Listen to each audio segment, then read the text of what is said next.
এখন সে বিএনপির অনেক কর্মী সমর্থকে টাকা পয়সা মেরে দিবে, কারণ এখন যারা তার ওখানে গিয়ে জড়ো হচ্ছে ম্যাক্সিমাম বিএনপির সমর্থক। এখন কথা হচ্ছে যে ব্যক্তি মানুষের টাকা মেরে দেয়, যে ব্যক্তি নিজে হুম। চলতে কষ্ট হয়, যে ব্যক্তি লারার টাকা মেরে দিল, সেটা প্রমাণিত, লারা এভিডেন্স সহকারে দেখিয়েছে এবং মুফাসসিলও সেটা অস্বীকার করেনি। লারার টাকা যে মেরেছে, মুফাসসিল এটা অস্বীকার করেনি, কারণ এটা একেবারে ব্যাংক টু ব্যাংক ট্রান্সফার হয়েছে, এটা অস্বীকার করার কোনো উপায় নেই। সে রুমন নামে আরেকটা ভাইয়ের টাকা মেরে দিয়েছে, যে জার্মানি থাকে। তারপরে ইয়াতে লন্ডনে আরেকটা বোনের টাকা মেরে দিয়েছে প্রায় অনেক, 2 কোটি টাকার মতো। তারপরে সিঙ্গাপুরের একটা ছেলের টাকা মেরে দিয়েছে প্রায় 10 লক্ষ টাকার মতো। ভাই আমি কিন্তু মুফাজ্জল ইসলামকে পুরোপুরি দোষারোপ করি না, আমি দোষারোপ করি তাদেরকে যারা হইতেছে যে তাকে প্রশ্রয়টা দেয়। ঠিক আছে, এখন ভালো লোকটা কিছু না করে বসে থাকে, হুম। বুঝছেন। এখন মুফা কিন্তু এই পর্যন্ত আসতে পারতো না যদি ওই যে তার লুমিনার যে চামচাগুলা তার পিছনে এতদিন চামচামি না করতো, যদি না তারা এরকম ওই যে কপিরাইট মেরে মেরে তার সমালোচনা করা ভিডিও গুলা মনে করেন সরাই না দিত। তাকে সাপোর্ট করার সময় জোরে জোরে সাপোর্ট করে, কিন্তু যখন বুঝে যে সে বাটপার তখন কিন্তু তারা চুপ হয়ে যায়। সমর্থন করার সময় তো জোরে জোরে করছিলি। এইসব হুম। প্রশ্রয়ের কারণে তারা হইতেছে যে মানে এই লোক এই ধরনের কাজ করতে পারে, বুঝছেন। আর যে হুম। বিএনপি লোকরা তারা এখন প্রশ্রয় দিতেছে, তার ভিডিও দেখতেছে খুব সম্ভব, হুম। বা যারাই তার ভিডিও দেখে এখন, হুম। হুম।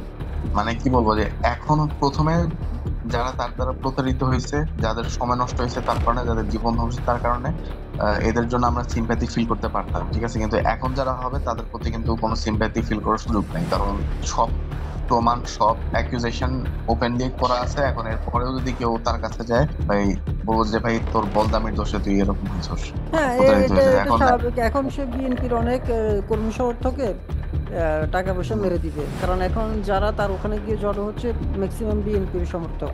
কারণ এখন সে ইউনূস সরকারের সমালোচনা শুরু করেছে, আজে বাজে হুম। দুনিয়ার মিথ্যা কথা গুজব সব ছড়াচ্ছে এখন।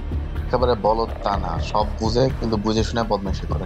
ঠিক ইয়েস। আছে ফয়সাল ভাই, হ্যাঁ, এখান এটাই হচ্ছে। উনারে নিয়ে আপনি এখন কিন্তু দুঃখজনক বিষয় হচ্ছে যে আমরা যে এত কিছু বললাম এরপরেও উনার ভিডিও মানুষ দেখবে, এরপরেও মানুষ প্রতারিত হবে, এরপর পরে প্রতারিত হয়ে কান্নাকাটি করবে, বুঝছেন। এটা হইতেছে যে বাস্তবতা, এটা হলো বাঙালির বাস্তবতা, বাঙালির চরিত্র, বুঝছেন। হুম। এখন কিছু করার নেই। মানে মানুষকে যে কিভাবে ধোকা দেয়, আর মানুষও যে কিভাবে তার কথায় ধোকা খায়, কোরআন হাদিস আল্লাহ নবী এদেরকে নিয়ে মুফাসসির আরো বেশি অবমাননা করেছে, কিন্তু তারপরও দেখেন কিছু মানুষ তার ওখানে গিয়ে এখন ধর্ণা ধরছে। মানে সে কিন্তু এটার জন্য মানে মাফ চায়নি, যে আল্লাহর কাছে চাইছে কিনা আমি জানি না, কিন্তু জনগণের কাছে চায়নি। এখন মনে করেন যে সে তার বাক স্বাধীনতা প্রয়োগ করছে, কিন্তু হুম। তাকে নিয়ে তো এখন মাতামাতি করার সুযোগ নেই। মনে করেন তাকে আমরা মনে করেন যে বাক স্বাধীনতা ভালো কথা, তাকে আমরা ফাঁসি দিলাম না বা তাকে আমরা কোনো শাস্তির আওতায় আনলাম না, কিন্তু তাকে তো অ্যাটলিস্ট ইগনোর করতে হবে। তাকে তো মনে করেন যে একটা ধর্মগুরু হিসেবে গ্রহণ করার কোনোই সুযোগ নেই, তাই না। এখন মনে করেন যে প্রকাশ্যে কোরআন অবমাননা করছে, এখন যদি গোপনে করতো সেটা একটা কথা, মনে করেন প্রকাশ্যে লাইভে সেই কাজ করছে। এখন আহ কি বলবো যে এখন যারা নিজেকে মুসলমান দাবি করে, তাই না, তারা এর নিয়ে যদি এখন মাতামাতি করা শুরু করে দেয়, কারণ তাদের পছন্দের রাজনৈতিক দলকে সমর্থন করতেছে, তখন ভাই মুসলমান হিসেবে তোদের লজ্জা শরম কিছু আছে নাকি নাই বলতো।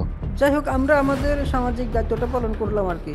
আহ তার এখন যদি ব্যাপারে এই ব্যাটা যদি আবার ইসলাম ধর্মে ফেরত আসে, এখন আবার দেখবেন যে কয়েকজন লোক তার পিছনে দৌড়াবে, ঠিক আছে।